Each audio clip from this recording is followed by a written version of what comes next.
விடுதலை சிறுத்தைகள் ஆதவரிச்சுனா இந்த கட்சியில் ஏற்பட்டிருக்க குழப்பத்திற்கு அமைச்சர் ஏவாவேலு தான் ஒரு காரணம் அது நீங்கள் கேட்குற கேள்வி தப்பான கேள்வி கேட்குறீங்க. குழப்பம்னு எதுக்கு சொல்கிறீங்க?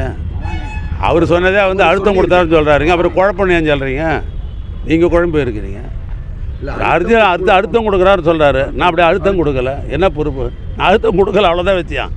அதாவது 2001 சட்டமன்ற உறுப்பினராக மங்களூர் தொகுதியிலேருந்து வெற்றி பெற்று திருமாவளவன் சட்டமன்றத்துக்கு வந்த பொழுது அவருக்கு பக்கத்து சீட்டு நான்.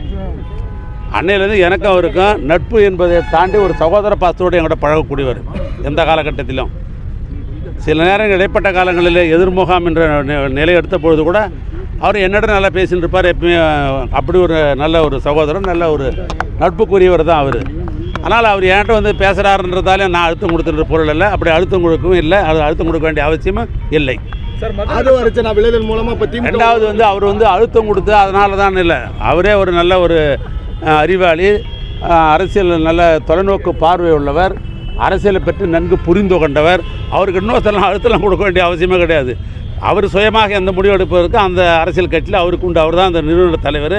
அது எந்த முடிவு எடுக்கலாம் முடிய அது வந்து திராவிட முன்னேற்ற கழகத்தில் வந்து ஏவாவேலு வந்து அழுத்தம் கொடுக்குறாருன்னு சொன்னால் நான் வந்து அவர்கிட்ட பழகிறதுக்கு நான் 2001 நான் பழகி கொண்டிருக்கிறேன். அதுக்காக நான் ஆதவர்ஜினா கிட்ட போய் பர்மிஷனாக கேட்க முடியும். நான் அப்படி அழுத்தம் கொடுக்க வேண்டிய அவசியம் திராவிட முன்னேற்றத்துக்கும் கிடையாது, எனக்கும் கிடையாது. அப்படி ஒரு சம்பவம் நடைபெறவே இல்லை.